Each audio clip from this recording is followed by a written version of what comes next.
First time கண்ணாடியில் உங்களை நிஜமாவே ஒரு பெண் உருவத்தில் பார்த்துருப்பீங்க இல்லையா, அந்த மூமெண்ட் எப்படி இருந்தது? எனக்கு ரொம்ப சந்தோஷமா இருந்துச்சு. ஜெயலலிதா அம்மா கையில் முதல் திருநங்கைகளுக்கு வீடு வாங்கின முதல் திருநங்கை நான் தான். எனக்கு அது ரொம்ப பெரிய சாதனையாக இருந்தது. அவகிட்ட நான் சொல்கிறேன், எனக்கு அவங்ககிட்ட ஃபர்ஸ்ட் டைம் ஆமாம் அவகிட்ட ஃபர்ஸ்ட் டைம் சொல்கிறேன், எனக்கு இந்த மாதிரிலாம் நடக்குதுடி அப்படிலாம் சொல்கிறேன். ஆனால் அவள் ஒரு பெரிய குண்டை ஏற்படுத்தி வச்சுருந்தா. அவள் வந்து என்னை வந்து லவ் பண்ணின்னு இருந்திருக்கா. எனக்கு அது தெரியவே தெரியாது. நான் வந்து இன்னொரு பையனை லவ் பண்ணுறேன்னு சொல்லிட்டு பார்த்திபன் நந்தகுமாரும் பார்த்திபனையும் அப்போ 10th படிக்கும்போது உங்களுக்கு வேற ஒரு பையன் மேலே காதல் வந்துச்சு. எங்கள் அக்கா வந்து ஸ்கூல் படிக்கும் போதே அவள் கல்யாணம் பண்ணிக்கிட்டா. ஒரு மசால் தோசைக்காக நான் வாங்கினேன். எங்கள் அக்கா அழுதுங்கன்னே சொல்கிறா, தம்பிக்கு தெரியும்ப்பா, அன்றைக்கி மசால் தோசை கூட வாங்கி கொடுத்துட்டேன்னு சொல்லிட்டா. அதனால என்னை பெரட்டி எடுத்துட்டாங்க. அப்போது தொங்க விட்டு அடித்தாங்க என்ன. அப்போ நீ தான் இவ்வளோத்துக்கு இதுவான 23 வருஷம் கழித்து நான் எங்கள் அப்பாவோட சாவுக்கு தான் போய் எங்கள் அப்பா முகத்தையும் பார்க்குறேன். ப்ரேயரில் வந்து நான் தான் வந்து அப்போல்லாம் வந்து உறுதிமொழியே சொல்வேன். நான் இந்த மாதிரி தெரிஞ்ச உடனே என்னை வந்து அந்த உறுதிமொழி சொல்கிறதுக்கு ஸ்டாப் பண்ணிட்டாங்க. இன்னுமே வந்துட்டு மக்கள் சில பேர் வந்துட்டு திருநங்கைனாவே வந்துட்டு அவங்க வந்துட்டு பாலியல் ரீதியான ஒரு அந்த தொழிலுக்கு தான் போவாங்க அப்படின்ற ஒரு விஷயம் வந்துட்டு அவங்கவுங்க மனசில் இருக்குது. அதை நீங்கள் எப்படி பார்க்குறீங்க? லவ் பண்ணி அந்த பையன் எங்கள் கூடயே வாழ்கிறான்னா அவன் எதுக்காக வாழ்வான்? எங்களோட பணத்துக்காக மட்டும்தான் வாழ்வான். உன் அக்காவுக்கு மேரேஜ் ஆகிடுச்சுப்பா அப்படின்னு. என்னடா சொல்கிறா? ஆமாம் உங்கள் அக்காவுக்கு மேரேஜ் ஆகிடுச்சு. அவள் நடுவில் காண்டாக்ட் இல்லாமல் இருந்தா. அப்போ அவள் சொன்னான், இதுமாரி பெரிய அக்காவுக்கு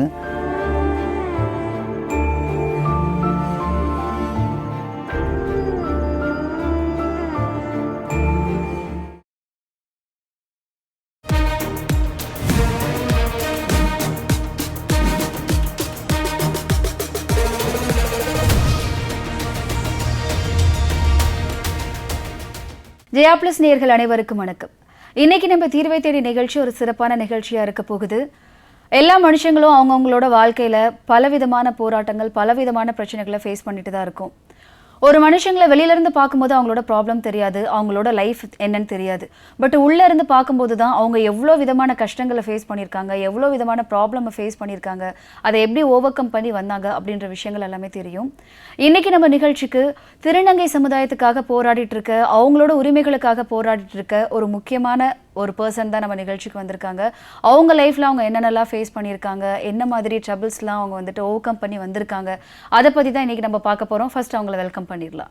வணக்கம் மேம், உங்கள் பேர், எங்கே இருக்கீங்க அதை சொல்லுங்கள். என்னோட பேர் தனபாக்கியம். நான் வட சென்னையில் புதுவனார்பேட்டையில் இருக்கேன். உங்களோட குழந்தை பருவத்துக்கு போகலாம். அவங்களோட குழந்தை பருவம் எப்படி இருந்தது?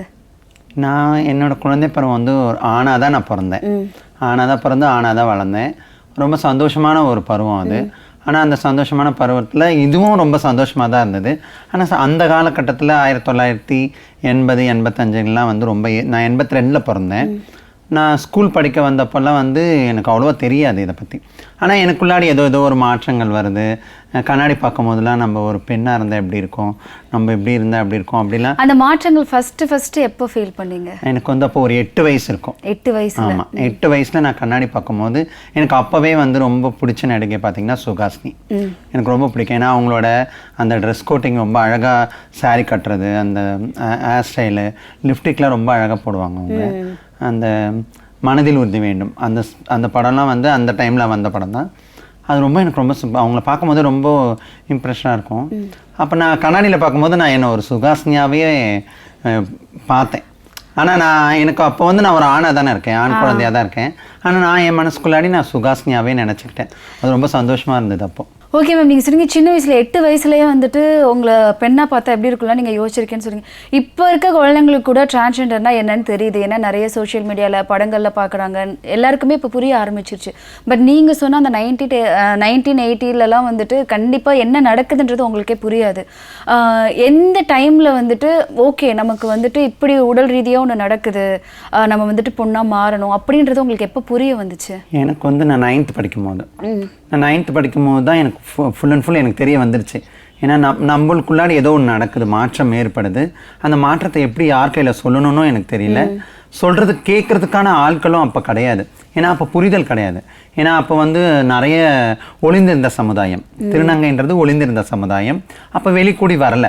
அதனால் வந்து நான் எது சொன்னாலுமே என் வீட்லேயும் சரி ஸ்கூல்லேயும் வந்து என்னை வந்து ஏற்றுக்கிறதுக்கான வாய்ப்புகள் ரொம்ப ரொம்ப குறைவாக இருந்தது.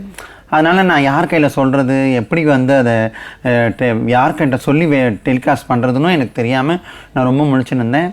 அப்புறம் எனக்கே கொஞ்சம் தைரியம் வந்து நான் 10வது படிக்கும் போது நான் சொல்லிட்டேன், நான் இப்படி தான், எனக்கு ஏதோ ஒன்று நடக்குது. ஆனால் எனக்கு வந்து பெண்களை பார்த்தா எனக்கு எந்த விதமான ஆசையும் வரல, ஆண்களை பார்த்தா மட்டும்தான் எனக்கு ஆசை வருது.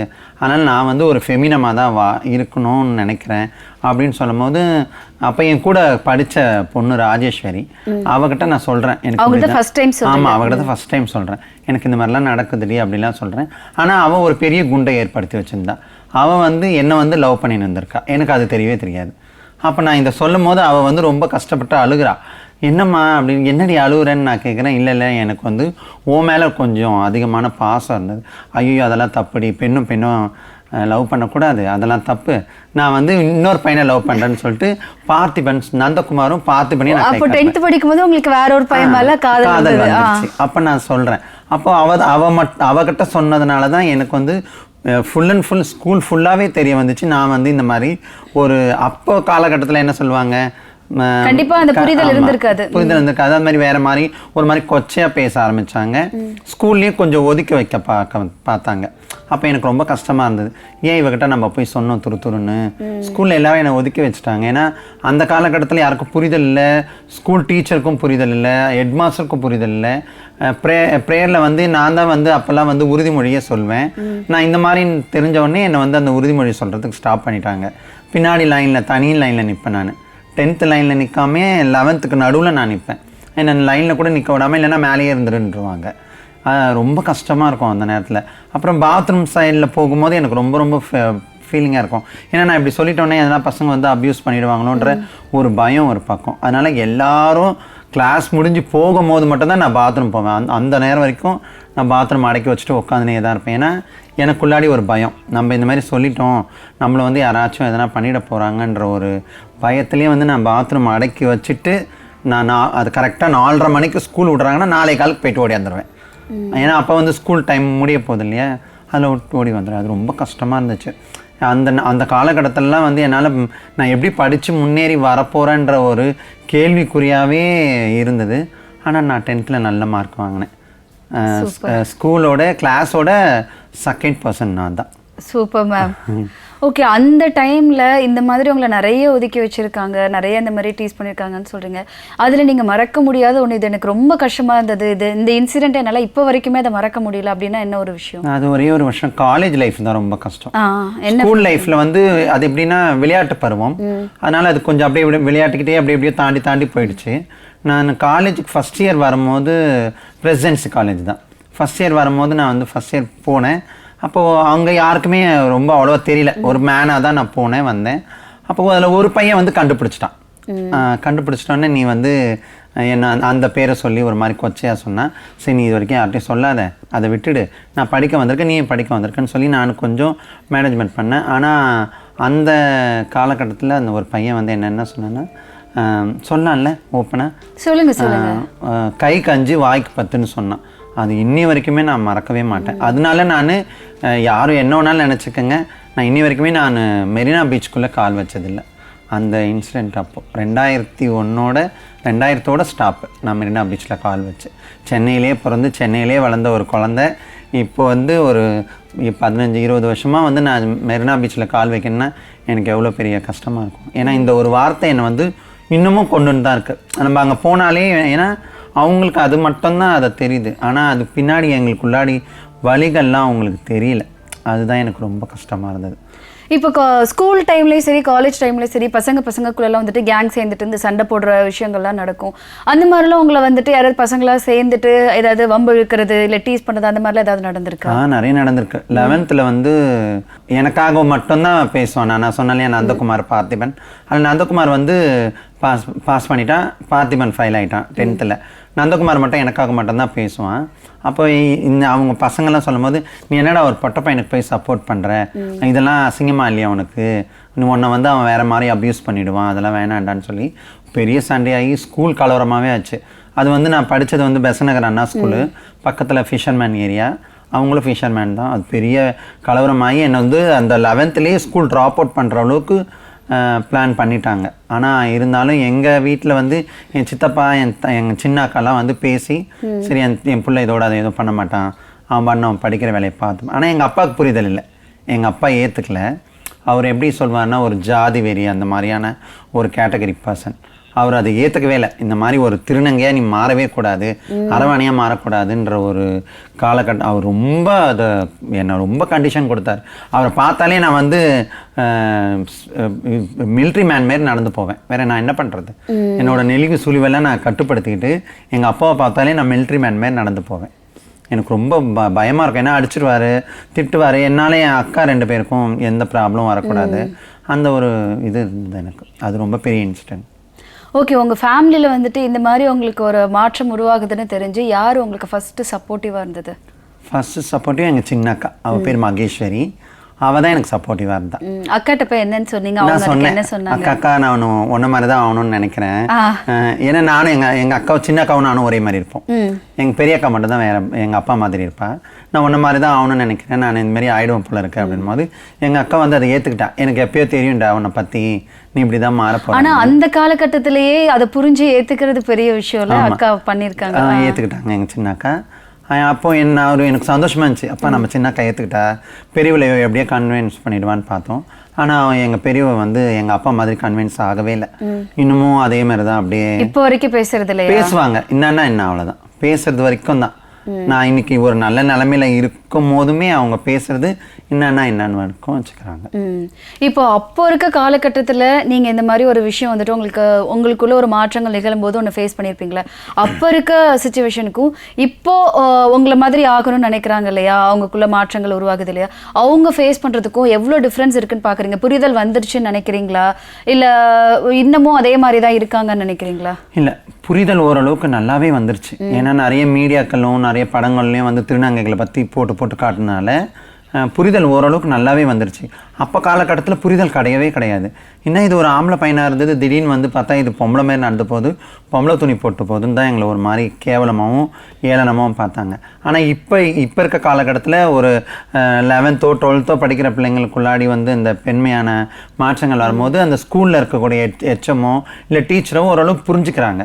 அவங்கள தனியாக கேர் பண்ணி அவங்களுக்கு படிக்க வச்சு இவங்களை எப்படியாச்சும் காலேஜ் லைஃப்பில் தள்ளி விட்டணும் அப்படின்ற ஒரு லெவலுக்கு கொண்டு போகிறாங்க. மக்கள் வந்து ஓரளவுக்கு புரிஞ்சுக்கிட்டாங்க, இப்படி தான் இருக்காங்க, இதுக்கப்புறம் இவங்க இப்படி தான். ஒரு சிலவங்க தான் இப்படி, ஒரு சிலவங்க எல்லாருமே நல்லவங்க தான், ஆண்கள்லையும் பெண்கள்லையும் இல்லையா, அதே மாதிரி தான் எங்களோடது. ஓரளவுக்கு இப்போ நல்ல புரிதலே இருக்கு. இப்போ வந்துட்டு சப்போர்ட் பண்ணி பண்றாங்களா, இல்லை ஒரு சில பேர் வந்துட்டு இல்லை நீ மாறக்கூடாது இப்படி தான் இருக்கணும் பேரண்ட்ஸ் சைட்லேருந்து ஒரு எதிர்ப்பு வந்துட்டு கிளம்புது தானே? ஆமாம், அது உண்மை. ஏன்னா இன்னி வரைக்குமே வந்து எந்த ஒரு பேரண்ட்ஸ் அப்பா அம்மாவும் வந்து தான் புள்ள ஆண் குழந்தையா பிறந்து திடீர்னு வந்து பொம்பளையா மாறுதுன்னா அந்த அப்பா அம்மாவும் ஒத்துக்க மாட்டாங்க. அவங்களுக்குள்ளாடி மனசு வேதனை இருக்கும். ஏன்னா ஒரே ஒரு புள்ள, இந்த புள்ள தான் நம்மளுக்கு கொல்லி போடும்ன்ற ஒரு அவங்க பெரிய பெரிய கனவெல்லாம் காண்டு வச்சுருப்பாங்க. கொல்லி போடுறத விட சம்பாரிச்சு கொடுக்கும், எல்லாம் பண்ணும், நல்லது கெட்டது எல்லாம் இந்த புள்ள தான் பார்க்கணும் அவங்க மைண்டுக்குள்ளாடி இருக்கும். ஆனால் நாங்கள் இந்த மாதிரி மாறி வர்றது அவங்க வந்து அதை உடனே ஏற்றுக்க மாட்டாங்க. கொஞ்சம் ஃபைட் பண்ணுவாங்க, டேஷனில் எதுவுமே நிறுத்துவாங்க, பிரச்சனையை பெருசாக்குவாங்க, வாழ விட மாட்டாங்க. அந்த திருநங்கை அந்த குழந்தைய வந்து எந்த வகையிலுமே வந்து யாரு கூடயும் சேராத அளவுக்கு ஹராஸ்மெண்ட்லாம் பண்ணுவாங்க, வீட்டுக்குள்ளே பூட்டிலாம் வைப்பாங்க. இதெல்லாம் தாண்டி வெளியே வர்றது தான் திருநங்கை. ஓகே, நீங்கள் வந்துட்டு சொன்னீங்க இல்லையா, நான் 8th படிக்கும் போதே கண்ணாடியில் நின்றுட்டு சுகாசினி மாதிரி நான் இருக்கேன் அப்படின்னு சொல்லி அப்போவே பொண்ணு வேஷம் போட்டு பார்க்கணுன்னு ஆசைப்பட்டேன்னு சொல்லிட்டு. இப்போ நீங்கள் முழுசாக டிரான்ஸ்ஜெண்டராக ஆனதுக்கப்புறம் ஃபர்ஸ்ட் டைம் கண்ணாடியில் உங்களை நிஜமாவே ஒரு பெண் உருவத்தில் பார்த்துருப்பீங்க இல்லையா, அந்த மூமெண்ட் எப்படி இருந்தது? எனக்கு ரொம்ப சந்தோஷமாக இருந்துச்சு. ஏன்னா நான் ரொம்ப நாள் கனவு 2000லேருந்து 2010 வரைக்கும் நான் வந்து ரொம்ப தவிச்சேன், நான் ஒரு பெண்ணாக மாறிடணும் எப்படியும். ஆனால் நான் என் மனசு ஃபுல்லாகவும் ஒரு பெண்ணை தான், உடல் ரீதியாக ஒரு ஆணாக இருந்தேன். ஏன்னா முழுமையாக ஆப்ரேஷன் பண்ணணும்னு போது தான் அப்போ தான் நான் பெண்ணாகவே உணர முடியும். அப்போ நான் 2010 தான் ஆப்ரேஷன் பண்ணேன். அப்போ வந்து முதல் நான் கண்ணாடி பார்த்து என்னோடய ஆப்ரேஷன் அறுவை சிகிச்சைலாம் முடிஞ்சு என்னோட 41 நாளுடைய ஃபெஸ்டிவல்லாம் முடிஞ்சதுக்கப்புறம் நான் கண்ணாடி வந்து மறுநாள் பார்க்குறேன். எனக்கு ரொம்ப சந்தோஷமாக இருந்தது. அப்பா நம்ம பொம்பளை ஆகிட்டோம், இதுக்கப்புறம் நம்மளை யாரும் எதுவுமே பண்ண மாட்டாங்க, நம்ம இதோட சந்தோஷமாக வாழலாம்னு நினச்சின்னு தான் ஃபஸ்ட்டு கண்ணாடி பார்க்கும்போது அப்படி தான் நினச்சேன் மைண்ட். இல்லை, நீங்கள் அதை சொல்லும் போதே உங்கள் ஃபேஸ்லேயே அந்த மகிழ்ச்சி தெரியுது. இது இந்த சந்தோஷத்துக்கு பின்னாடி இந்த வலிகளும் இருக்குல்ல. கண்டிப்பாக இந்த ஆப்ரேஷன் பண்ணும்போது உடல் ரீதியாக நீங்கள் நிறைய வலிகள் வந்துட்டு ஃபேஸ் பண்ணியிருப்பீங்கல்ல. என்ன மாதிரி வலிகள் இருக்கும், என்ன மாதிரி ஃபேஸ் பண்ணியிருக்கீங்க? ரெண்டு விதமான ஆப்ரேஷன் இருக்குது எங்களுக்கு. அது ரொம்ப கஷ்டம். எல்லாரும் நினச்சிக்கிறாங்க இவங்க திருநங்கைனா வந்து ஒரு ஆம்பளை பிள்ளை வந்து திடீர்னு வந்து புடவை கட்டிட்டு மாறிட்டு போயிடுது. எந்த ஒரு ஆண்மகனும் வந்து திடீர்னு புடவை கட்டி ஜாக்கெட் போட்டு பூ வச்சு பொட்டு வைக்கணும்னு மைண்டுக்குள்ளாடி வராது. அது தானாக வர்றது. எங்களுக்குள்ளாடி இருக்கக்கூடிய ஹார்மோன்ஸு வெளியே கொண்டு வரும்போது தான் எங்களோட நிகழ்வு நடக்குது. அதை நாங்கள் மாற்றிக்கிறதுக்கு நாங்கள் ரொம்ப கஷ்டப்படணும். ஒரு அறுவை சிகிச்சைன்னு போது 2 அறுவை சிகிச்சை. ஒன்று தாயமான்னு சொல்லுவாங்க, இன்னொன்று வந்து ஆப்ரேஷன் கைன்னு சொல்லுவாங்க. இந்த ஆப்ரேஷன் கை வந்து ஒரு 8 மணி நேரம் அறுவை சிகிச்சை. ஒரு அனிஸ்தீசியா மேக்ஸிமம் ஒரு நபருக்கு 4 மணி நேரத்துக்கு மேலே தாண்டவும் கூடாது. அதுக்கு மேலே தாண்டினாங்கன்னா அவங்க வந்து கோமா ஸ்டேஜ் போயிடுவாங்க. ஆனால் எங்களுக்கு 8 மணி நேரம் ஆப்ரேஷன் அறுவை சிகிச்சை நடக்கும்.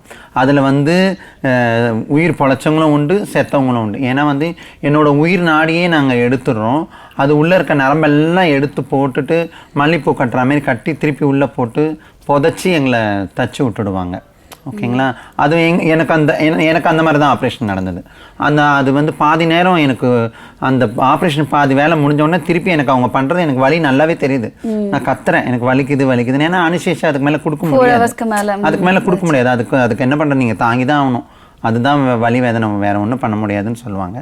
ஃபஸ்ட்டு வந்து இதுக்கு முன்னாடி ஆப்ரேஷனுக்கு முன்னாடி ஒரு விஷயம் பண்ணியிருந்தாங்க. எங்கள் மக்களே வந்து தாயமான்னு சொல்லிட்டு ஒரு கை போடுவாங்க. அது பார்த்திங்கன்னா ஒரு 6 அடி குழி, ஒரு 1.5 அடி குழி வச்சுருப்பாங்க. அதுக்கப்புறம் ஒரு பக்கம் வந்து ஒரு 2 லிட்டரில் நல்லெண்ணெய் கொதிக்கும். இந்த பக்கம் பூண்டு தோல், சுக்கு இதெல்லாம் இருக்கும். எங்களோட போத்ராஜ் மாத்தா படம் இருக்கும். அதை வந்து ஒரு இப்போ நான் நிர்வாணத்துக்கு போகிறேன், ஆப்ரேஷனுக்கு போகிறேன்னும் போது என்னை நிர்வாணமாக ஆக்கி அந்த பென்னிஸை வந்து நல்லா டைட்டாக போட்டு கட்டிடுவாங்க. ஒரு 4 ஹவர்ஸ்க்கு டைட்டாக இருக்கும். ஏன்னா அப்போ தான் வந்து இந்த இடத்துல வந்து ரத்த ஓட்டம் அவ்வளோவா இருக்காது. அந்த ரத்த ஓட்டம் இல்லாதனால டைட்டாக கட்டினோடனே நல்லா நடக்க வைப்பாங்க. வாக்கபிலிட்டிஸ் நல்லா நடன்னு சொல்லுவாங்க. ஏன்னா அப்போ தான் வந்து இந்த முட்டி, இந்த இடுப்பு சைடு இதெல்லாம் வந்து சோர்ந்து போயிடும். அப்போ ஆப்ரேஷன் பண்ணும்போது அந்த வலி வந்து ரொம்ப தெரியாதுன்னு சொல்லுவாங்க. அதனால் நல்லா நடக்க சொல்லுவாங்க. நடந்து முடிஞ்சோடனே அவங்களாலேயே இல்லை, என்னால் முடியலன்னு சொல்லி உட்கார வராங்க பாருங்கள். அப்போ வந்து நிற்க வச்சுடுவாங்க. நிற்க வச்சு பின்னாடி 2 கை கட்டிட்டு இந்த முடி எடுத்து இங்கே வச்சுட்டு ஒரு வாயில் லெமன் வச்சுடுவாங்க. பார்பர் ஷாப்லலாம் இருக்கும்ல ஷேவ் பண்ணுற கத்தி, அந்த கத்தியில் இப்படி ஒரு வெட்டு, இப்படி ஒரு வெட்டு, அது விழுந்துடும். இந்த ரத்தம் இங்கே வெட்டின ரத்தம் இங்கேருந்து அந்த லாஸ்ட் தூக்கி அடிக்கும், அங்கே வரைக்கும் அடிக்கும். அடிக்கும் போது அவங்களுக்கு அதில் உயிர் பொழைச்சவங்களும் உண்டு, உயிரோடு இருந்தவங்களும் உண்டு. ஓகேங்களா? அந்த 6 அடி பள்ளம் எதுக்குன்னா செத்துட்டாங்கன்னா, அந்த நேரத்தில் செத்துட்டாங்கன்னா அந்த பள்ளத்தில் போட்டு பச்சிடுவாங்க. அப்படி இல்லைன்னா அந்த விஷயங்கள்லாம் முன்னாடி இருக்கு, அதெல்லாம் அக்செப்ட் பண்ணிட்டு தான் போறாங்க. உயிரை பொழைச்சாலும் பொழைப்போம், இல்லைனாலும் இல்லை, அதெல்லாமே நினச்சிட்டு தான் போகணும். வேற ஒன்றுமே இல்லை. அதனால தான் மக்கள் என்ன, சமுதாயம் வந்து நான் ஏற்றுக்கிறப்பா, சமுதாயம் தான் என்ன ஏற்றுக்கல. நாங்கள் ஒரு பெண்ணாக மாறதுக்கான வழி வேதனை இதெல்லாமே இருக்குது. அந்த 1.5 அடியில் வந்து இந்த பென்னிஸை போட்டுடுவாங்க. இந்த கொதிக்கிற எண்ணெயை அந்த இடத்துல ஆப்ரேஷன் பண்ண இடத்துல பொறுமையாக ஊற்றுவாங்க அப்படியே. அது ரொம்ப அவங்களுக்கு நல்ல இதமாக இருக்கும், நம்மளுக்கு பயமாக இருக்கும், கஷ்டமாக இருக்கும். ஏன்னா அந்த இடம் ஒரு மாதிரி ரத்த காயமான காயமாக இருக்கும்ல. அந்த கொதிக்கிற எண்ணெயை அந்த இடத்துல ஊற்றுனாங்கன்னா அது அவங்களுக்கு ரொம்ப பொறன்னு ரொம்ப சந்தோஷமாகவும் அவங்களுக்கு ஒரு மாதிரி எங்கேயோ தூக்கிட்டு போவோம் அவங்கள. அது வந்து ரொம்ப ரிஸ்க்கான கை. அந்த ஆப்ரேஷன் அந்த மெத்தடு ரொம்ப ரிஸ்க்கு. மோஸ்ட்லி வந்து 100 பேர் போனாங்கன்னா கம்பல்சரி ஒரு 10 பேர் செத்து போயிடுவாங்க. 90 பேர் மட்டும்தான் அதில் பிழைப்பாங்க. நல்ல மன தைரியம் என்ன இருக்கட்டுமே, எப்படி இருந்தாலுமே ஒரு 10 பேர் அதில் இறந்து போயிடுவாங்க. ஏன்னா எல்லாருக்குமே மன தைரியம் இருக்குன்னா இருக்காது. என்னை பார்க்கலாம், நீங்கள் என்ன சொல்ல நினைக்கலாம், நீங்கள் நல்லா திடகாத்திரமாக இருக்கீங்கன்னு. ஆனால் நான் இப்போ ஒரு பிளட்டோ இல்லை யாரோ ஒருத்தர் வந்து என்னை அடிச்சுட்டா கூட நான் மயக்க முடுக்கல வந்துடுவேன். அந்தளவுக்கு எங்கள் உடம்புல வந்து ஸ்ட்ரென்த் இருக்காது. ஏன்னா எல்லா நேரமே எடுத்துடுறாங்க. உணர்வுகளுக்கும் உணர்ச்சிகளுக்கும் மதிப்பு கொடுக்கணும்னு நான் எல்லாரும் நினைப்பாங்க. நாங்கள் எல்லாத்தையுமே தூக்கி உள்ளே போட்டோன்னா எந்த இதுக்கும் மதிப்பு எங்களால் கொடுக்க முடியல. அதனால தான் ஒரு காதல்லையோ இல்லை ஏதோ ஒரு ஆண்மகன்ட்டு நாங்கள் டபன்னு விழுந்து நிறைய தற்கொலைகள்லாம் இப்போ சின்ன வயசு பசங்களாம் நடக்குது இல்லையா, அந்த இதில் தான் நடக்கும். இப்போ நீங்கள் சொல்லும் போதே தெரியுது, இவ்வளோ வழிகளை தாண்டி இந்த மாதிரி ஒரு பொண்ணாக வந்துட்டு நிற்கும்போது காதல் வாழ்க்கையில் நீங்களாக இருக்கட்டும் இல்லை உங்கள் சமூகமாக இருக்கட்டும், காதல் வாழ்க்கை எந்த அளவுக்கு இருக்குது, அது பாசிட்டிவாக தான் இருக்கா, இல்லை உங்களை எப்படி அப்ரோச் பண்ணுறாங்க? இல்லை, காதல் வாழ்க்கை வந்து எங்களுக்கு பாசிட்டிவே இல்லைப்பா. ஒட்டுமொத்த டிரான்ஜெண்டருக்காகவே நான் பேசுகிறேன். காதல் வாழ்க்கை எங்களுக்கு பாசிட்டிவ் இல்லை. எல்லா திருநங்கையும் லவ் பண்ணி அந்த பையன் எங்கள் கூடயே வாழ்கிறான்னா அவன் எதுக்காக வாழ்வான்? எங்களோட பணத்துக்காக மட்டும்தான் வாழ்வான். ஒரு சில ஆண்கள், நான் எல்லா ஆண்களையும் தப்பாக சொல்ல, ஒரு சில ஆண்கள் எங்களோட பணத்துக்கு மட்டும்தான் வாழ்வாங்க. நான் பணம் செலவு பண்ணணும், அவனுக்கு டெய்லி வந்து 500 ரூபா கையில் கொடுக்கணும், சரக்கு வாங்கி கொடுக்கணும், பிரியாணி வாங்கி கொடுக்கணும், அவனோட போட்டுக்கிற ட்ரெஸ்ஸு டெய்லி ஒரு ட்ரெஸ் எடுத்து கொடுக்கணும். இதெல்லாமே நினச்சி தான் ஒரு சில ஆண்கள் வந்து எங்ககிட்ட பழகுறாங்க. காதல் வாழ்க்கைன்றது எங்களுக்கு ரொம்ப ரொம்ப ரொம்ப அழகான வாழ்க்கை. ஆனால் அது எங்களோட மனசில் வந்து ரொம்ப கஷ்டமாகவே போயிடுது. இப்போ நானெல்லாம் லவ் பண்ணும் போதெல்லாம் எனக்கு எப்படி சொல்கிறதுன்னு தெரியல. என்னோடய லவ் வந்து ரொம்ப தரமட்டமாக போயிடுச்சு. நான் இது அதோடு நான் லவ் பண்ணவே கூடாது. ஆண்கள்லாம் எல்லா ஆண்களையும் நினைக்கல, ஒரு சில ஆண்கள்லாம் இப்படி தான் அதோட அந்த லவ்வை தூக்கி ஏற கட்டிடுவோன்னு. அது கேட்கலாமா தெரியல. உங்களோட காதல் வாழ்க்கையில் என்ன நடந்தது, என்ன மாதிரி ஃபேஸ் பண்ணீங்க, அதை எங்களுக்காக ஷேர் பண்ண முடியுமா? கண்டிப்பாக. எனக்கும் அவனுக்கும் நல்ல ஒரு ரேப்போ இருந்துச்சு. அவனே தான் இது நீங்கள் முழுசாக பெண்ணா மாறினதுக்கப்புறம் எனக்கும் அவனுக்கும் நல்ல ரேப்போ இருந்துச்சு. அவனே தான் வந்து சொன்னான், நான் உன்னை லவ் பண்ணுறேன், உன்னை நான் கல்யாணம் பண்ணிக்கிறேன். ரொம்ப சந்தோஷமா இருந்துச்சு. பரவாயில்லையே, இவ்வளோ கருப்பாக இருக்க பொண்ணு கூட ஒரு லவ் பண்ணுறதுக்கு ஒரு ஆள் இருக்காங்களே, என் மைண்ட்குள்ளே ஒழிச்சு இருந்தாலும் சரி ஓகே. அவன் எனக்கு கொஞ்சம் நல்ல கேர் எடுத்து பார்த்துக்கிட்டான். நான் ஒருத்தவங்க வீட்டில் இருந்தேன். அப்போது எனக்கு கொஞ்சம் அங்கே வந்து ரொம்ப ஒரு மாதிரி அடிமைத்தனமான ஒரு வேலைகள்லாம் இருந்தது. அதனால வந்து அவன் என்னை கொஞ்சம் கேர் எடுத்துக்கிட்டான். நீ ரொம்ப நேரம் வேலை செய்யாத, கொஞ்ச நேரம் உட்காரு, ஃபேன் போட்டு உட்காருவான். உனக்கு என்ன வேணும்? எனக்கு ரொம்ப பிடிச்சது வந்து தோசை, முட்டை தோசைனா எனக்கு ரொம்ப பிடிக்கும். அதை வாங்கிட்டு வந்து கொடுப்பான். இப்போ எனக்கு அவன் மேலே கொஞ்சம் நல்ல இது இருந்துச்சு. ஆனால் அவன் என்னென்னா நாளடைவில் அவனுக்கு என்ன ஆயிடுச்சுன்னா, நான் இந்தமாதிரி சோஷியல் ஒர்க்கில் வந்தோடனே அவனுக்கு வந்து ஒரு சந்தேகம் வந்துடுச்சு. நான் கொஞ்சம் லேட்டாக போவேன், ஃபோன் அதிகமாக வரும், சோஷியல் ஒர்க்கில் இருந்தாலே ஃபோன் அதிகமாக வரும். அது அவனுக்கு ஒரு சந்தேகம் மட்டும் யாருக்கும் வந்தாலுமே யாரும் ஒன்றா வாழ முடியாது. அந்த சந்தேகம் தான் அவனுடைய பெரிய ஒரு முற்றுப்புள்ளியாகி அவன் என்னோட காதல் வாழ்க்கையை தொலைச்சிட்டான். அவனும் இன்றைக்கி இன்ன வரைக்கும் கல்யாணம் பண்ணிக்கல, அப்படியே தான் இருக்கான், எங்கள் ஏரியாவிலே தான் இருக்கான். அவன் என்னை ரொம்ப டார்ச்சர் பண்ணிட்டான். அடிக்கிறது, திட்டுறது, ஒரு மாதிரி கேவலமாக பேசுறது, நான் யார் கூட பேசினாலுமே அவங்கள வச்சுக்கின்னு இருக்கேன்னு சொல்கிறது, இதெல்லாமே எனக்கு நான் சொன்னேன், இது வந்து லவ்வுக்கான ஒரு அறிகுறி இல்லைப்பா, நீ சந்தேகப்படுறேன், உனக்கும் எனக்கு செட் ஆகாதுன்னு சொல்லி காமிச்சிட்டேன். சரி, இப்போ நீங்கள் அவங்க கிட்ட இருந்து வெளியில் வந்துட்டீங்க. நார்மலாக நம்ம சொசைட்டியில் பார்த்தாவே இப்போ நீங்கள் நல்ல நல்ல பொசிஷனில் இருக்கீங்க, டாக்டராக இருக்கீங்க, அட்வொகேட்டாக இருக்கீங்க, எல்லா ஃபீல்ட்லையுமே இப்போ வந்துட்டு வர ஆரம்பிச்சிட்டிங்க. பட் இன்னுமே வந்துட்டு மக்கள் சில பேர் வந்துட்டு திருநங்கைனாவே வந்துட்டு அவங்க வந்துட்டு பாலியல் ரீதியான ஒரு அந்த தொழிலுக்கு தான் போவாங்க அப்படின்ற ஒரு விஷயம் வந்துட்டு அவங்கவுங்க மனசில் இருக்குது. அதை நீங்கள் எப்படி பார்க்குறீங்க? இல்லை, அது உண்மைதான். ஏன்னா எனக்கு வந்து சமுதாயத்தை நான் ஏற்றுக்கிட்டேன், சமுதாயம் என்னை ஏற்றுக்கலன்னு ஏற்கனவே ஒரு வார்த்தை சொன்னேன். நான் வந்து எனக்கு வேலை கொடுத்தா கண்டிப்பாக நான் வேலைக்கு போவேன். எங்கள் திருநங்கை எல்லா மக்களுக்குமே கண்டிப்பாக வேலைக்கு போவோம். நான் வீட்டிலேருந்து வரும்போதே நான் வந்து பணத்தோடு வரல, நான் வெறுமனே தான் வரேன். ஒரு 13 வயசில் ஒரு குழந்தை வெளியே வரும்போது அதை என்ன பண்ணோம், அந்த திருநங்கை வந்து யாரும் வந்து எங்கள் மக்கள் வந்து யாருமே வந்து ஐஏஎஸ்ஸாவோ டாக்டராகவோ யாருமே இல்லை. இப்போ இருப்பாங்க, ஓகேங்களா, அந்த காலகட்டத்தில் இல்லை, இந்த காலகட்டத்தில் இருக்காங்க. ஆனால் படிப்பு தான் முக்கியம். அந்த படிப்பு செல்வத்தையும் ட்ராப் அப் பண்ணிடுறாங்க. ஒரு திருநங்கை வந்து ஒரு ஃபேமிலியில் ஏற்றுக்கிட்டால் மட்டும்தான் இந்த பாலியல் தொழிலோ கடையோ கம்மியாகும். இதுதான் உண்மை. ஏன்னா வந்து ஆணும் பெண்ணும் வந்து வீட்டில் அவங்க வேலைக்கு போனாலும் அப்பாவும் அம்மாவும் யாரோ ஒருத்தர் சம்பாரித்து, அண்ணனோ அக்காவோ சம்பாரித்து கண்டிப்பாக அவங்களுக்கு 3 வேளை சாப்பாடு போடுவாங்க. இதே ஒரு திருநங்கை குழந்தை இருந்தால் அங்கே போட மாட்டாங்க, நீ வெளியே போன்றுருவாங்க. அப்போ அந்த குழந்தை என்ன பண்ணும்? ஒன்று பாலியல் தொழிலுக்கு தான் போகணும், இல்லைனா கடை கேட்க தான் போகணும். கொஞ்சம் எஜுகேட் பீப்புளாக இருந்தால் வேலையை தேடி போவோம், அங்கே போனாலுமே ஒரு செக்ஸ் ஹராஸ்மெண்ட் நடக்கும். இதுதான் உண்மை. அதனால தான் வந்து ஒரு சில திருநங்கைகள் இன்னமும் வேலை கிடைக்காதனால தான் உண்மையிலே பாலியல் தொழில் போகிறாங்க. அது வந்து நான் தப்புன்னு சொல்ல மாட்டேன். ஏன்னா வந்து இடத்துக்கு ஏற்ற மாதிரி தான் அவங்களும் வாழ்ந்தாகணும், மாற்றிக்க ஆகணும். அதுதான். இப்போ நீங்கள் ஒரு அமைப்பில் வந்துட்டு முக்கியமான போஸ்ட்டில் இருக்கிறதா சொல்கிறீங்க. இந்த மாதிரி ப்ராப்ளம்னு வரவங்களுக்கு வந்துட்டு நாங்கள் நியாயமான ப்ராப்ளமாக இருந்தால் நாங்கள் ஹெல்ப் பண்ணுவோம்னு சொல்லியிருக்கீங்களே.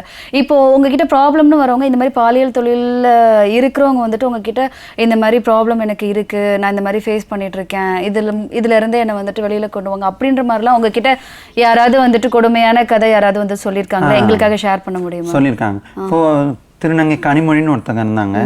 அவங்க வந்து பாலியல் தொழில் தான் போயிருந்தாங்க. அவங்க என்ன பண்ணாங்கன்னா, இல்லை எனக்கு வந்து இது கொஞ்சம் கஷ்டமாக இருக்குது, என்னை வந்து ஒரு காலேஜில் சேர்த்து விட்டு என்னை படிக்க வச்சுடுங்க, அதுக்கப்புறம் நான் வேலைக்கு போயிடுவேன் அப்படின்னாங்க. சரி என்னம்மா நீ, ஏன்னா சின்ன வயசு 18 19 வயசு தான், சரி அப்போ நீ படிக்கிறதுல ஒன்றும் தப்பு இல்லைன்னு சொல்லிட்டு நாங்கள் வந்து ஆர்கே நகரில் வந்து அம்மா காலேஜில் சேர்த்து விட்டோம். அப்புறம் அவங்க ஃபஸ்ட் இயர் தேர்ட் இயர் ஃபுல்லாக முடித்தாங்க. அதுக்கப்புறம் வந்து அவங்கள பார்த்தா நாங்கள் மெட்ரோவில் ஜாயின் பண்ணிவிட்டு இங்கே மெட்ரோவில் இன்றைக்கி வேலை பார்க்குறாங்க. புது வண்ணாரப்பேட்டையில் மெட்ரோவில் ஃபுல்லாக முழுக்கவுமே வந்து 13 பேர் கொண்ட திருநங்கைகள் தான். அங்கே திருநங்கைகளும் திருநம்பிகளும் 13 பேரும் டிக்கெட் கவுண்டரில் இருப்பாங்க, செக்கிங் கவுண்டரில் இருப்பாங்க. அவங்க தான் வேலை பார்க்குறாங்க. அதில் கனிமொழியும் வேலை பார்க்குறாங்க. அவள் வந்து ஏன் அவள் வந்து அந்த பாலியல் தொழில் வேணான்னு வந்தேன்னா, அவளை ஒரு இடத்துக்கு கூப்பிட்டு போயிட்டு ஒரு 5 பேர் வந்து ரொம்ப செக்ஸ் அப்யூஸ் பண்ணி அவளை ரொம்ப காயப்படுத்தி உடல் ரீதியாகவும் மன ரீதியாகவும் உள்ளம் எல்லாத்தையுமே காயப்படுத்திட்டாங்க. அது அவள் வந்து அவளால் வேணாம், எனக்கு இதோட இந்த லைஃப் வேண்டாம், நான் வந்து படிச்சுட்டு ஒரு வேலைக்கு போகிறேன் அப்படின்னா அதுபடி இப்போ வேலைக்கு போயிட்டு இருக்கா. கேட்கவே ரொம்ப சந்தோஷமாக இருக்குது. ஒருத்தவங்க வந்துட்டு படித்து ஒரு நல்ல நிலைமையில் இருக்காங்க அப்படின்னு சொல்லிட்டு கேட்கும்போது, இப்போ திருநங்கைகள் சமுதாயம்னு ஒன்று இருக்குல்ல, 10 வருஷத்துக்கு அப்புறம் இந்த திருநங்கை சமுதாயத்தில் இந்த மாதிரி ஒரு மாற்றம் வந்தால் நல்லா இருக்கும்னு நான் நினைக்கிறேன் அப்படின்னா எந்த மாதிரி மாற்றத்தை நீங்கள் விரும்புகிறீங்க? 10 வருஷத்துக்கு அப்புறம் இந்த மாதிரி மாற்றம் வரணுன்னா ரிசர்வேஷன் தான் எங்களுக்கு கிடைக்கணும். ரிசர்வேஷன் கிடச்சிச்சின்னா 10 வருஷத்தில் 360 பேர் வந்து அரசாங்க உயர் அதிகாரியாக இருப்பாங்க கம்பல்சரி. ஏன்னா வந்து ரிசர்வேஷன் தான் எங்களுக்கு முக்கியம். ஒரு ரிசர்வேஷன் நீங்கள் சொல்கிறது இடஒதுக்கீடு தான். அது மட்டும் எங்களுக்கு கிடச்சிச்சின்னா ஒரு மொத்தம் 36 துறை இருக்குது அரசாங்கத்தில். அந்த 36 துறையில் ஒரு துறையிலையும் 2 பேர் சேர்த்தா ஒரு ஆள் சேர்த்தாலே போதும், 36 பேர் அதில் சேர்ந்துருவாங்க. அப்போ 10 வருஷத்துக்கு 360 பேர் கம்பல்சரி கவர்மெண்ட்டோடைய அதிகாரிகளாக எங்கள் மக்கள் வேலை பார்ப்பாங்க. இதுவே ஒரு பெரிய மாற்றமாக இருக்கும். கண்டிப்பாக நீங்கள் நினைக்கிற மாற்றம் வரணும்னு சொல்லிட்டு எங்கள் சார்பாகவும் நாங்கள் வேண்டுதல் வைக்கிறோம். நீங்கள் நினைக்கிறது வந்துட்டு நடக்கணும்னு நான் நினைக்கிறேன். இப்போது உங்கள் சமூகத்தில் வந்துட்டு அந்த மஞ்சள் நீராட்டு விழா அந்த மாதிரிலாம் வந்துட்டு நடத்துகிறாங்கல்ல, அந்த விஷயம் வந்துட்டு அதை பற்றி எங்களுக்காக சொல்லுங்கள். மஞ்சள் அதான் 41ஆம் நாள் வந்து பால் ஊற்றுவாங்க. ஒரு பொண்ணு எப்படி பூ படைஞ்சா வந்து எந்த அளவுக்கு அழகாக தாய்மாமன் சீர் கொண்டு வந்து எல்லாம் பண்ணுறாங்க இல்லையா, அந்தமாரி எங்களுக்கு வந்து 41ஆம் நாள் பால் ஊற்றுவாங்க. 41ஆம் நாள் பால் ஊற்றும் போது எல்லா வகையான வருஷத்தட்டு, 51 தட்டு, 101 தட்டு அவங்களோட வசதிக்கு ஏற்ற மாதிரி நல்லா வச்சு எங்களை ரொம்ப அழகாக கிராண்டாக 41ஆவது நாள்னா எந்த 41 ஆப்ரேஷன் பண்ணி 41ஆவது நாள் வந்து 41 நாளைக்கு நாங்கள் எந்த விதமான ஆண்கள் முகத்தையும் பார்க்க மாட்டோம், கண்ணாடி பார்க்க மாட்டோம், தலைலாம் வர மாட்டோம், நார்மலாக தான் இருப்போம். அந்த 41ஆவது நாள் தான். ஆனால் குளிக்கலாம் வைப்பாங்க. நடுவில் தண்ணி ஊற்றுறது, அம்மா தண்ணி, பொண்ணு தண்ணி, குரு தண்ணி, காலா குரு தண்ணி இதெல்லாம் ஊற்றுவாங்க. இந்த மாதிரிலாம் ஊற்றிட்டு 41ஆவது நாள் வந்து பார்த்திங்கன்னா எங்களுக்கு வந்து எங்களை ரொம்ப அழகாக எங்கள் மாமியாரோட புடவை தான் முதல் கட்டுவோம். பச்சை புடவை, பச்சை ஜாக்கெட்டு. மாமியார்னா அது எங்களுக்குள்ள ஒரு அடாப்டிங் இருக்குது. இப்போ நான் வந்து அம்மா, விஷாக்கா வந்து என்னோட மருமக, ஓகேங்களா. நான் அம்மானா என்னோட மருமக, என் பொண்ணோட பொண்ணு அவன். நாங்கள் எங்களுக்குள்ளே ஒரு அடாப்டிங் வச்சுப்போம். ஓகே. நாங்கள் ஏன்னா உறவுகளை விட்டு நாங்கள் வர்றதுனால நாங்கள் ஒரு உறவாகவே இருப்போம். எங்களுக்குன்னு ஒரு ஜமாத் இருக்குது. அந்த ஜமாத்தில் எங்களுக்குன்னு ஒரு உறவுகளை நாங்கள் வச்சு அதை மேம்படுத்திக்கிறோம். அதில் வந்து 41ஆவது நாள் வந்து இந்த மாதிரியான சடங்குகள். மாமியார் வந்து பச்சை புடவை, பச்சை பாவாடை, பச்சை ஜாக்கெட்டு, பச்சை வளையல், லச்சா, மூக்குத்தி. லச்சானா வந்து கழுத்தில் ஒரு கருப்பு மணியும் தங்கமும் கட்டுவாங்க. மூக்குத்தி, மெட்டி, கொலுசு இதெல்லாம் கொடுப்பாங்க. குரு வந்து குருவோ இல்லை குருபாய்னா அக்கா தங்கச்சி. இவங்க வந்து ரொம்ப அழகான பட்டு புடவை எனக்கு என் குரு தான் எடுத்து கொடுத்தாங்க. நான் சொன்ன விலைக்கே எடுத்து கொடுத்தாங்க. ரொம்ப நல்லா அழகான, நான் சொன்னேன் எனக்கு ராமர் கலரில் மயில் கலர் பார்டர் வந்த மாதிரி எனக்கு புடவை வேணுமா அப்படி சொன்னேன். எனக்கு நல்ல புடவை எடுத்து கொடுத்தாங்க. ஒரு 8500 அந்த புடவை. அன்னை 2010 அப்போ 8500 பெருசு தானே, அது 8500 எனக்கு புடவை எடுத்து கொடுத்தாங்க. அது ரொம்ப இன்னும் கூட நான் பத்திரமா வச்சுருக்கேன் அந்த சாரியை.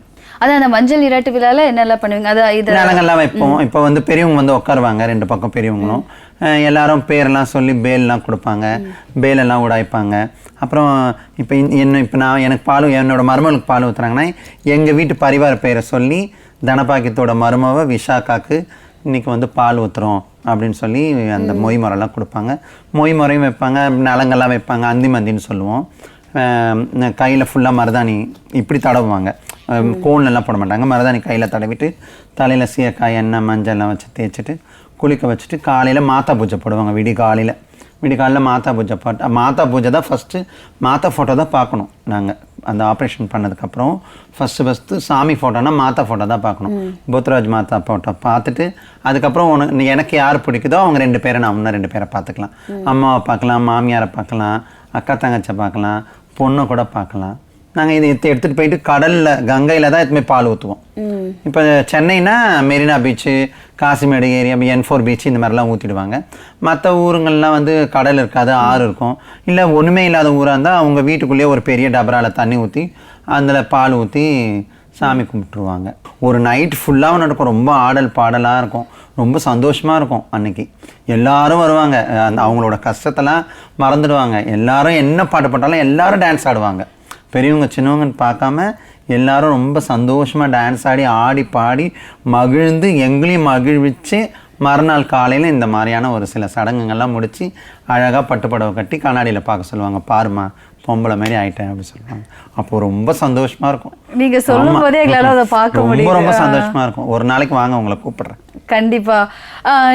இப்போ உங்க லைஃப்ல வந்துட்டு நான் இது சாதிச்சிட்டேன், இதை நினைக்கும் போது எனக்கே என்ன நினைச்சு ரொம்ப பெருமையா இருக்கு அப்படின்னா என்ன விஷயம் நீங்க பண்ணிருக்கீங்க? இப்பதான் சாதிக்கவே தொடங்குனம்மான்னு எனக்கு ஒரு ஃபீல். இருந்தாலும் நான் நிறைய விஷயங்கள் பண்ணியிருக்கேன். 2016 வந்து ஜெயலலிதா அம்மா கையில முதல் திருநங்கைகளுக்கு வீடு வாங்கின முதல் திருநங்கை நான் தான். எனக்கு அது ரொம்ப பெரிய சாதனையாக இருந்தது, ரொம்ப சந்தோஷமாகவும் இருந்தது. அவங்க எனக்கு நான் எங்கேயோ ஏதோ ஒரு லோகத்துலேருந்து நான் பிறந்து வந்த மாதிரியே எனக்கு ஒரு ஃபீல் இருந்தது. அது ரொம்ப சந்தோஷமாக இருந்தது. அதுக்கப்புறம் இன்னி வரைக்குமே வந்து ஸ்நேகிதியில் வந்து நான் தான் வந்து தலைவராகவே இருக்கேன். ஒரு 10 வருஷமாக, கடந்த 10 வருஷமாக எலெக்ஷன் வச்சா கூட இல்லை தனபாக்கியமே இருக்கட்டும், அவளே தலைவராக இருக்கட்டும் அப்படின்னு என் மக்கள் வட சென்னையில் இருக்கக்கூடியவங்க சொல்கிறது எனக்கு ரொம்ப சந்தோஷம். ஏன்னா வந்து நான் 24 ஹவர்ஸில் யாருக்கு என்ன பிரச்சனைனாலும் உடனே போய் நிற்பேன். அது நைட்டி போட்டிருந்தாலும் சரி, புடவை கட்டியிருந்தாலும் சரி, டக்குன்னு போயிடுவாங்க. என்ன பிரச்சனைன்னு முதல்ல அட்ரஸ் பண்ணிவிட்டு, சின்ன பிரச்சனையாக இருந்தால் அன்றைக்கே பேசி முடிச்சுட்டு, பெரிய பிரச்சனையாக தான் இல்லைங்க நாங்கள் நாளைக்கு வரோம், இன்றைக்கி விட்டுடுங்க, நாளைக்கு வந்து அதுவும் நியாயமான பிரச்சனைக்கு மட்டும்தான், அநியாயத்துக்கு போக மாட்டோம். ஏன்னா தப்பு பண்ணிட்டாங்கன்னா ஓரளவுக்கு சமரசம் பண்ண பார்ப்போம். அகைன்ஸ்ட் பார்த்து ஒத்துக்கலைன்னா இல்லைங்க அது நீங்களே பார்த்துக்கங்கன்னு நாங்கள் வந்துடுவோம். அது ஒரு சாதனை. அதுக்கப்புறம் நான் வந்து 2019 கொரோனாக்கு முன்னாடி டாக்டரேட் கொடுத்தாங்க எனக்கு. Super ma'am. அது என்னோட சோஷியல் ஒர்க், சமூக சேவைகளுக்கான ஒரு டாக்டரேட் கொடுத்தாங்க ஒரு பல்கலைக்கழகம். எனக்கு ரொம்ப சந்தோஷமாக இருந்துச்சு. அதுக்குமே என்னோட ஸ்நேகிதி நிர்வாகத்தில் இருக்கவங்க எல்லாருமே தனபாகியத்துக்கு முதல் கொடுங்க, ஏன்னா அவள் வந்து நீங்க அவங்க எல்லாருக்கும் அவ்வளோ நல்லது பண்ணியிருக்கீங்கன்னு நினைக்கிறேன் அப்படின்னு நான் அவங்க சொல்கிறது தான் எனக்கு தெரியுது. நான் இன்னும் நிறைய பண்ணணும்னு நினைக்கிறேன். என் மக்களுக்கு இன்னும் நிறைய, ஏன்னா நாங்கள் இப்போ தான் வெளியே வந்துன்னு இருக்கோம். இன்னும் நிறைய விஷயங்கள் வந்து பண்ணணும். சாதனைகள் நிறைய இருக்குது.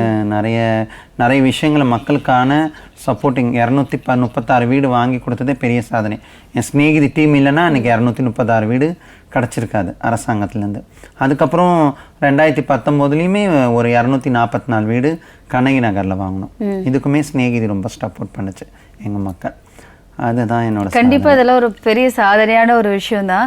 இப்போ கூவாகம் நிகழ்ச்சி பத்தி எங்களுக்காக நீங்க கொஞ்சம் ஷேர் பண்ணுங்க. கூவாக்கம் ரொம்ப ரொம்ப சந்தோஷமான ஒரு நிகழ்வு. ஏன்னா வந்து நீங்க எப்பொழுதுமே போயிடுவீங்களா? நான் எந்த விஷயம் நடக்குதோ நடக்கலையோ நான் அங்கே கூவாக்கத்தில் கம்பல்சரி இருப்பேன். ஏன்னா வந்து அங்கே வந்து எல்லா விதமான திருநங்கைகளும் எங்களோட உறவுகள், என்னோட உறவு இல்லையா. நான் போய் அதை ரொம்ப சந்தோஷமாக அவங்கள கட்டி தழுவி அவங்கக்கிட்ட பேசி கொண்டு எல்லாம் பண்ணுறது ரொம்ப சந்தோஷமாக இருக்கும். ரொம்ப நல்லாவும் இருக்கும். அங்கே கூவாக்கம் விழுப்புரத்தில் தான் நாங்கள் அந்த ஃபங்க்ஷன்லாம் பண்ணுறது.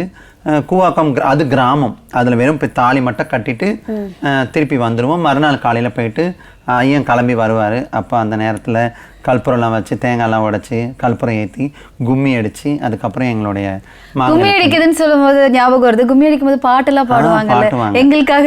எனக்கு அந்த பாட்டு அவ்வளோவா எனக்கு ஞாபகம் இல்லை. ஒரு உங்களுக்கு தெரிஞ்ச சித்திரை மாச பருவத்தில் நல்ல செல்வ கூத்தாண்டவர் உண்டு பண்ணி ஆனை வருதான் பாருங்கடி, நல்ல சேனை வருதான் பாருங்கடி, கூட்டம் கூட்டமாக ரோசா கூட்டம் வருதுன்னு நம்ம ரோசா கூட்டத்தை பாருங்கடின்னு வாங்க. எங்களை வந்து அங்கே ரோசா கூட்டமாக காட்டுவாங்க. ஏன்னா ரொம்ப அழகழகாக வருவோம். இதை எப்படி சொல்கிறது, இதுக்காகவே நாங்கள் வந்து ஒரு 3 months வந்து அதுக்கு பர்ச்சேஸ்க்கு நாங்கள் போவோம். அந்த கண்டிப்பாக நம்ம இப்படி போகணும், இந்த மாதிரி தான் போய் நிற்கணும், தாலி கட்டும் போது இந்த புடவை தான் கட்டணும், தாலி மறுநாள் அறக்கும் போது வேறு புடவை கட்டணும் அப்படிலாம் நினச்சி நாங்கள் எங்கள் மனதை வந்து ஒரு பெரிய கனவாக எடுத்துகிட்டு போவோம். அது ரொம்ப சந்தோஷமான ஒரு இடம். ஓகே மேம், நீங்கள் உங்கள் லைஃப்பில் வந்துட்டு ஃபேஸ் பண்ண ஒரு ஒஸ்ட்டான மூமெண்ட்னா எதை சொல்லுவீங்க? ரொம்பவே ஹாப்பியான மூமெண்ட்னா எதை சொல்லுவீங்க? ஒஸ்ட்டான மூமெண்ட்னா என்னோடய வீட்டிலேருந்து நான் வெளியே வந்திருந்தேன். வந்ததுலேருந்து நான் எந்த நல்லது கிடத்துக்கும் போகல, எந்த ஒரு ஃபெஸ்டிவலுக்குமே ஒரு தனித்து இருந்தேன். அது நான் ரொம்ப கஷ்டப்படுவேன்.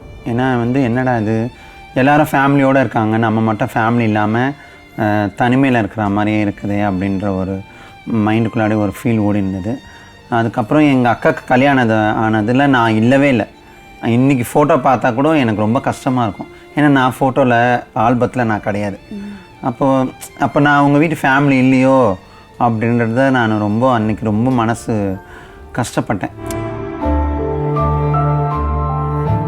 ஒரு 1 இயர் பேக் தான். அப்போ தான் எங்கள் அப்பா 23 வருஷம் கழித்து நான் எங்கள் அப்பாவோட சாவுக்கு தான் போய் எங்கள் அப்பா முகத்தையே பார்க்குறேன். அது நான் ஒஸ்ட்டாகவே இது பண்ணேன். ஏன்னா வந்து 23 வருஷமாக என் கூட பேசலை, என் கூட பழகலை, என்னை பற்றி அவர் எதுவுமே கேட்கல கொள்ளலை. அவர் ஒரு புள்ள இருந்ததை கூட மறந்துட்டு அவர் அப்படியே வாழ்ந்துட்டார் அந்த 2 பொண்ணுங்களுக்காகவே, எனக்காக வாழவே இல்லை. அப்போ நான் சாவுக்கு போய் நிற்கும் போது எனக்கு ரொம்ப ரொம்ப கஷ்டப்பட்டேன். நான் இப்படி 23 வருஷமாக என்னை பார்க்காத ஒரு தகப்பனுக்காக நான் வந்து நிற்கணுமா? இல்லை நான் என்ன அதில் தப்பு பண்ணேன்? கடவுள் கொடுத்த வரோம், நான் ஒன்றுமே இதில் தப்பே இல்லைல்ல, அதை ஏன் அவர் புரிஞ்சிக்கல அப்படின்ற ஒரு மன வருத்தம் எனக்கு இன்றைக்கும் இருக்குது. ஆனால் என் மேலே எந்த தப்பும் இல்லை, அது அவர் மேலே தான் நான் தப்பு சொல்வேன். இதை நான் ரொம்ப ஒஸ்ட்டாக இது பண்ணுறேன். இப்போ சின்ன அக்கா வந்துட்டு உங்களை புரிஞ்சுக்கிட்டாங்க, ஃபர்ஸ்ட் அவங்க தான் அக்செப்ட் பண்ணிக்கிட்டாங்கன்னு சொன்னீங்களா? அவங்க கல்யாணத்துக்குலாம் நீங்கள் போனீங்களா? இல்லை, அவங்களது லவ் மேரேஜ். அதனால் நான் அவங்க எங்கள் வீட்டில் இருக்கும் போதே லவ் பண்ணிக்கிட்டாங்க.